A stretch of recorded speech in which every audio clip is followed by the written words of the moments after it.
Já temos os finalistas, acabou de sair o segundo finalista, Corinthians vence o Grêmio por 1-0, está na final. São Paulo foi o primeiro a se classificar ontem ao vencer o Criciúma de virada por 2-1.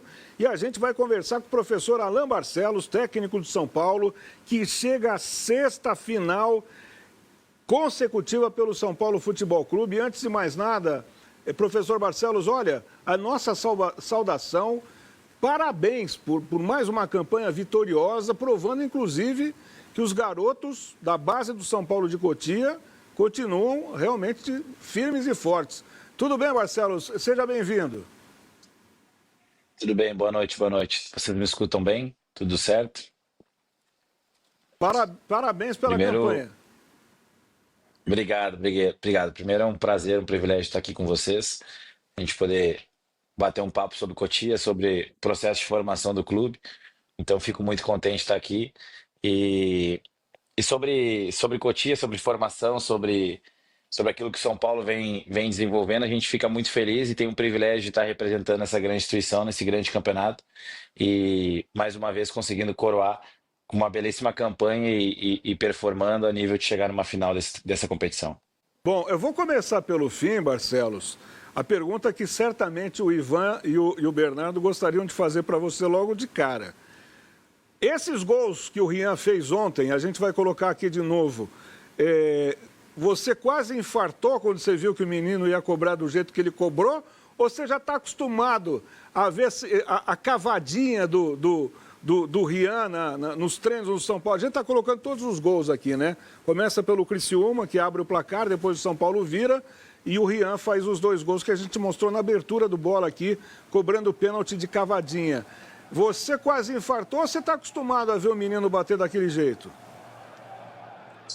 Então, o Rian Francisco é um atleta que ele é considerado um jogador extremamente talentoso, protagonista na nossa formação, no nosso processo de formação dentro do clube.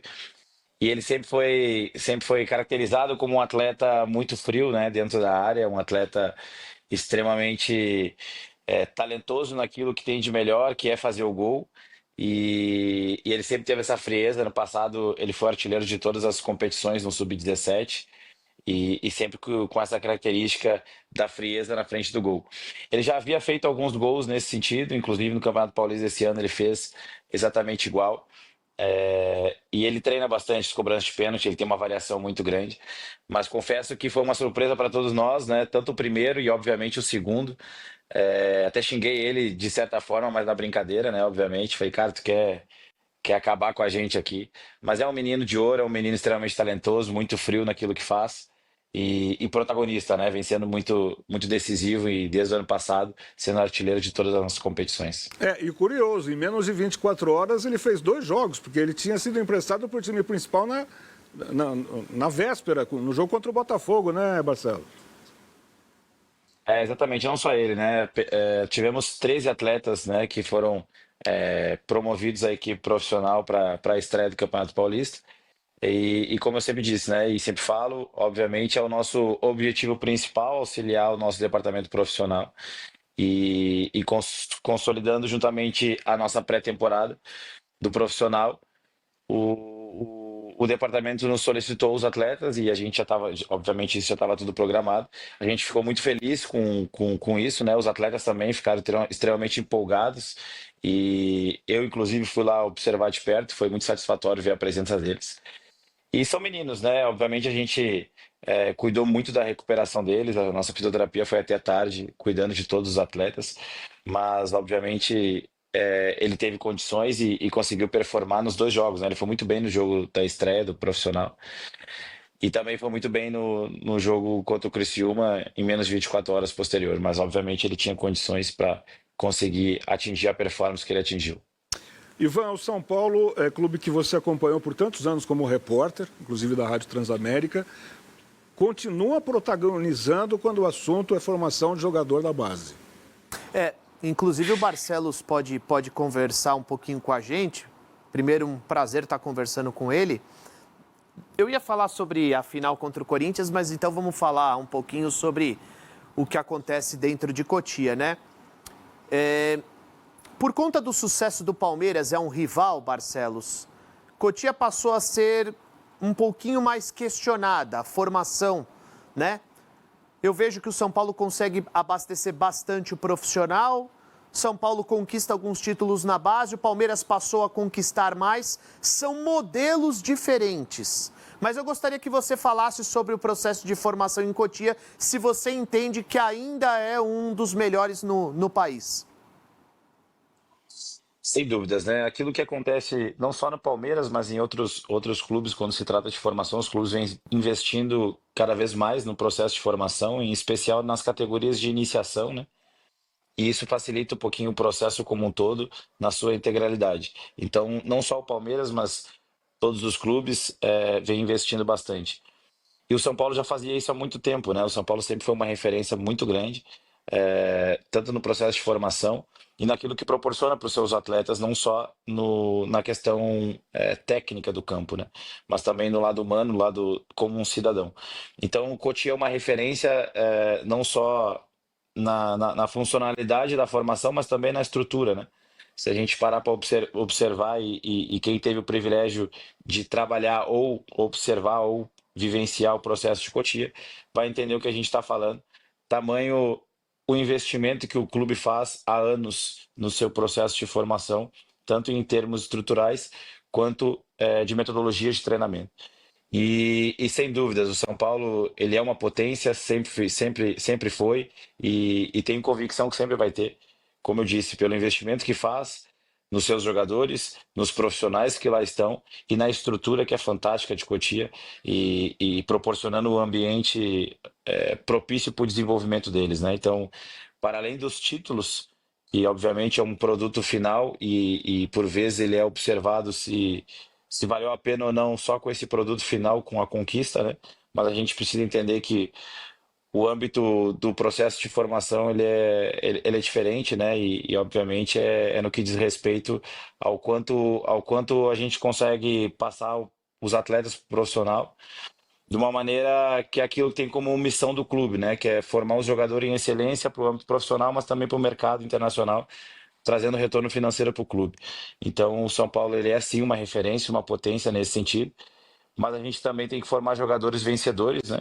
E buscar cada vez mais as conquistas, mas ao custo de merecer ela, e esse merecimento a gente deixa muito claro para os atletas, que é performar em cima dos negociáveis, dos comportamentos que o clube tem como formação.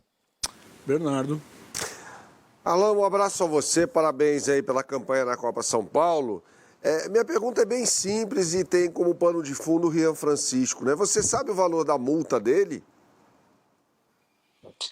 Não sei, não sei. Ele teve duas renovações, né? Essa última agora, eu acredito que é 300 e algumas coisas. 300 não me recordo, mas em cerca de 300 milhões. Mas eu não recordo ao certo o valor.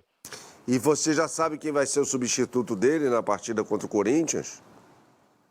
Sim. Pode revelar pra gente?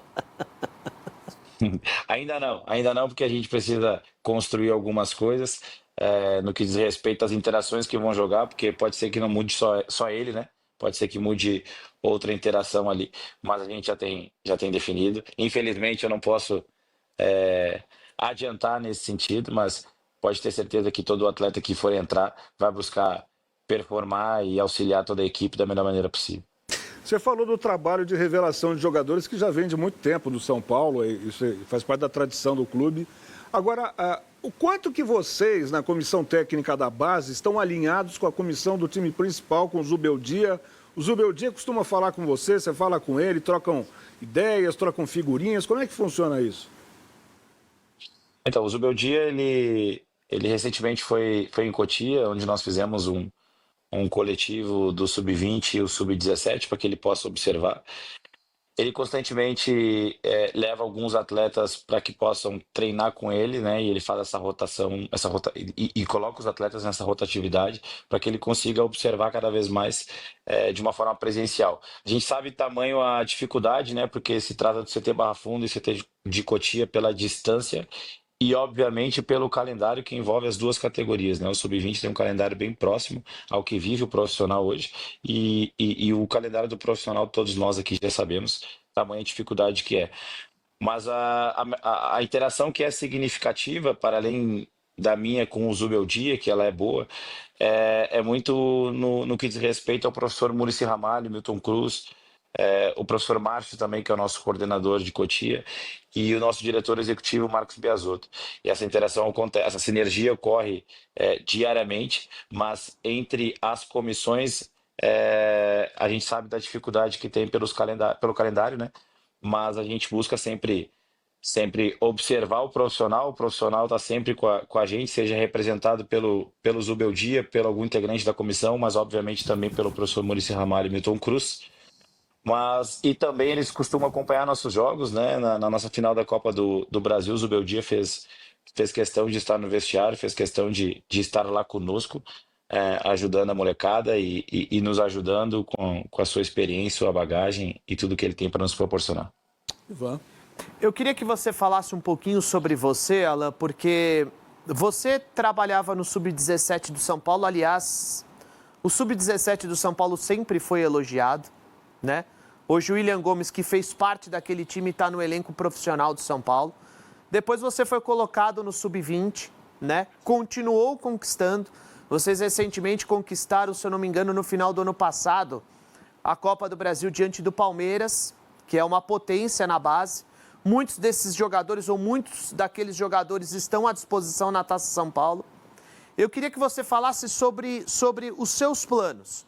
Você olha para o São Paulo como um dia o São Paulo olhou para o André Jardine, por exemplo? É algo que você quer para a tua carreira ou você pretende continuar trabalhando na formação, Alan? Então, essa é uma pergunta legal, muitas pessoas me perguntam ela, e assim, eu vim de uma escola, eu sou gaúcho, né, vim de uma escola do Grêmio, fiquei muito tempo lá e adorava muito trabalhar com formação de base, e amo muito trabalhar com formação de base, fiquei muito tempo no Sul, fiquei cerca de 10 anos no Grêmio, e nunca tive a pressa de subir de categoria, assim, nesse sentido, né, eu sempre tive com muita clareza na minha carreira, o meu desenvolvimento e o meu próximo passo, né? E eu entendia que naquele momento eu precisava de um próximo passo, e esse próximo passo ele era no São Paulo, de acordo com o convite que havia recebido do professor Marcelo Vilhena e do Marcos Biasotto. E chego no São Paulo e chego nas categorias de iniciação, porque sempre gostei muito de trabalhar com essas idades. E em 2 anos e meio eu consigo atingir o sub-20, mas das exigências, talvez não seja essa palavra, mas uma das nossas conversas que nós tivemos em termos com a coordenação foi que eu pudesse vivenciar todas as categorias do clube sem pular nenhuma categoria. Então isso foi um pedido meu. Então consegui vivenciar o sub-13, o sub-14, o sub-15, o sub-16, o sub-17 e o sub-20 dentro do clube, sem pular nenhuma categoria. Obviamente, algumas com tempo maior, outras com tempo menor, de acordo com o que o clube esperava, de acordo com o que o clube programava. Mas esse foi o meu único pedido institucional, foi que eu pudesse me desenvolver e passar por todas as categorias e todas as gerações, seja o tempo que o clube achasse necessário. E isso ocorreu em 2 anos e 3 a 4 meses. E quando a gente termina, a gente fez um processo bem legal no Sub-17, né? Tanto o William Gomes, o Henrique, que também tá no profissional, e o Rian Francisco, esse era o nosso trio de ataque. Curiosamente, foi o trio de ataque da estreia do Campeonato Paulista contra o Botafogo. E a gente fez uma campanha muito boa, só que foi uma campanha que a gente não conseguiu coroar com o título, né? Nós jogamos 2 competições, o Campeonato Paulista e o Campeonato Brasileiro, Sub-17. Chegamos na final das 2 competições de forma simultânea. E acabamos perdendo nos pênaltis para o Corinthians, no Paulista, e na final acabamos perdendo para o Palmeiras. E posterior, a gente iniciou o processo com outra geração, que era a geração dos atletas nascidos em 2007, também com Sub-17, nesse primeiro semestre, e a gente, posteriormente, já consegue atingir a final da Copa do Brasil Sub-17 contra o Fluminense. E também, nós, naquele cenário, a gente não conseguiu vencer, acabou perdendo nos acréscimos contra o Fluminense. E aí recebo o convite do professor Marcos Biasotto e do professor Muricy para que a gente possa integrar o departamento do Sub-20, juntamente com toda a nossa comissão. A gente aceitou o convite E posteriormente a gente já atinge também a final do Campeonato Paulista Sub-20, a final da Copa do Brasil Sub-20 e agora a final da Copinha também Perfeito. Sub-20.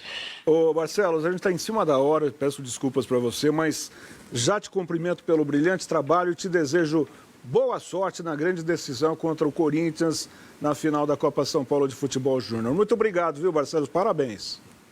Eu que agradeço, pessoal. Uma boa noite.